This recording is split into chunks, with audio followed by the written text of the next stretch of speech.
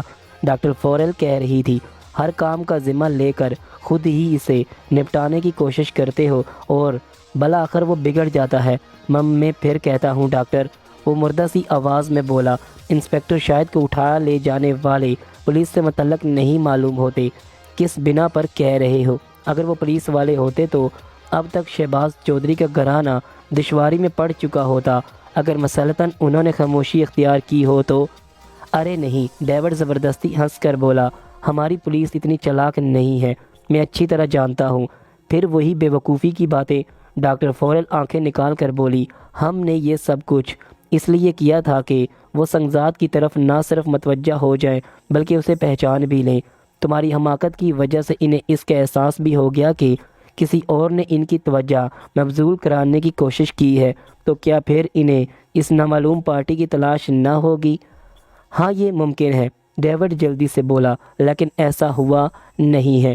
خواب مت دیکھو۔ وہ میز پر ہاتھ مار کر دہاڑی، میں خواب نہیں دیکھتا کیونکہ معاملے کی تہہ کو پہنچ گیا ہوں۔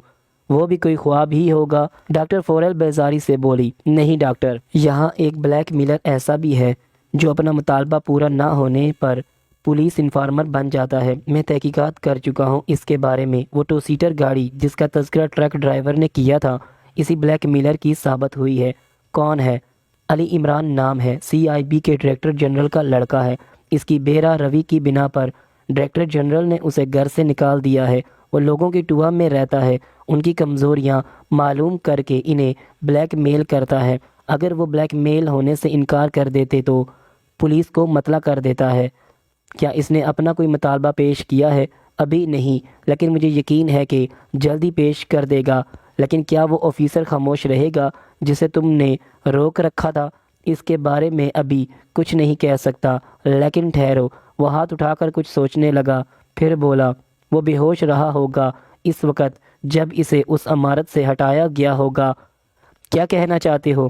اس آفیسر کو اس کا علم نہیں تھا کہ وہ کہاں اور کن لوگوں کی تحویل میں ہے، لہذا ہوش میں آنے کے بعد اس عمارت کی نشاندہی نہیں کر سکتا۔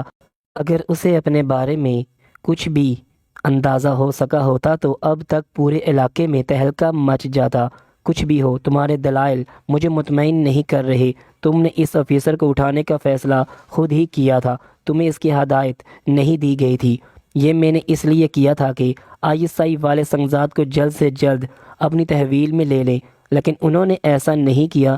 اسی پر تو مجھے حیرت ہے، ڈیوڈ نے پرتشویش لہجے میں کہا۔ میرا خیال ہے کہ وہ صرف اس کی نگرانی کر رہے ہیں۔ دیکھا جائے گا۔ بے وقوفی کی باتیں نہ کرو، میں بھی کسی کو جواب دہ ہوں۔ ڈیوڈ کچھ نہ بولا اور وہ اسے گھورتی رہی، پھر بولی، اصل کام تم نہ کر سکے، آج شاید ہی ہو سکے، کیونکہ وہ اپنے متحد کے معاملے میں الجھ گیا ہوگا۔ کیا مطلب؟ کیپٹن فیاض کا متحد تھا وہ آفیسر جسے میں نے اٹھوایا تھا۔ خدا کی پناہ، وہ پیر چٹک کر بولی، کہیں تمہارا دماغ تو نہیں الٹ گیا؟ لا علمی، دیوانگی نہیں کہلاتی۔ میں نہیں جانتا تھا کہ وہ کیپٹن فیاض ہی کا اسسٹنٹ ہے، یہ تو بعد میں معلوم ہوا تھا۔ دیکھو، وہ انگلی اٹھا کر بولی، اگر کھیل بگڑ گیا تو ہم سب فنا ہو جائیں گے۔ کھیل نہیں بگڑے گا ڈاکٹر، تم مطمئن رہو اور بے فکر رہو۔ کیپٹن فیاض کی بیوی تمہارے کلینک میں ضرور داخل ہوگی۔ فی الحال میں عمران کو نپٹاؤں گا، پھر وارننگ دے رہی ہوں کہ احتیاط سے۔ ارے سب ٹھیک ہے، اگر کوئی غلطی ہوئی بھی ہے تو میں اسے سنبھال بھی سکتا ہوں، ڈیوڈ نے لاپرواہی سے کہا۔ میری سمجھ میں نہیں آتا کہ میں تمہاری اس غلطی کی اطلاع چیف کو دوں یا نہ دوں، کیا ضرورت ہے؟ ڈیوڈ نے برا سا منہ بنا کر کہا، وہ ایسے کارکنوں کو فیلڈ میں دیکھنا پسند نہیں کرتا جو کسی جگہ کی پولیس کی نظر میں آ جائیں۔ بس تو پھر اسے اطلاع نہ دو، ورنہ میرے ہی توت سے تمہاری زندگی بھی خطرے میں پڑ جائے گی، اور اگر اسے اپنے طور پر اس کا علم ہو گیا تو۔ ڈاکٹر فورل آنکھیں نکال کر بولی، میں اس کے لیے کیا کر سکتا ہوں؟ ڈیوڈ نے بیزاری سے کہا، اس صورت میں ہمارا انجام عبرت ناک ہوگا۔ اپنے طور پر اسے کیوں کر علم ہو سکتا ہے جبکہ ہم خود ہی اس کی معلومات کا ذریعہ ہیں؟ اس وہم میں نہ رہنا، کچھ ایسے بھی ہوں گے جو ہماری نگرانی کر رہے ہوں گے، تو اس کا مطلب یہ ہوا کہ چیف کو اپنے کارکنوں پر اعتماد نہیں ہے۔ وہ کچھ نہ بولی، دفتن بہت زیادہ فکر مند نظر آنے لگی تھی۔ ڈیوڈ نے تھوڑی دیر بعد کہا، مجھے یقین ہے کہ بات ابھی اس بلیک میلر سے آگے نہ بڑھی ہوگی۔ اگر وہ قابو میں آ جائے تو سمجھو کہ اس غلطی کا ازالہ ہو گیا۔ اچھا اب جاؤ اور مجھے سوچنے دو، ڈاکٹر فورل ہاتھ اٹھا کر بولی۔ ڈیوڈ اس کمرے سے نکل آیا۔ یہ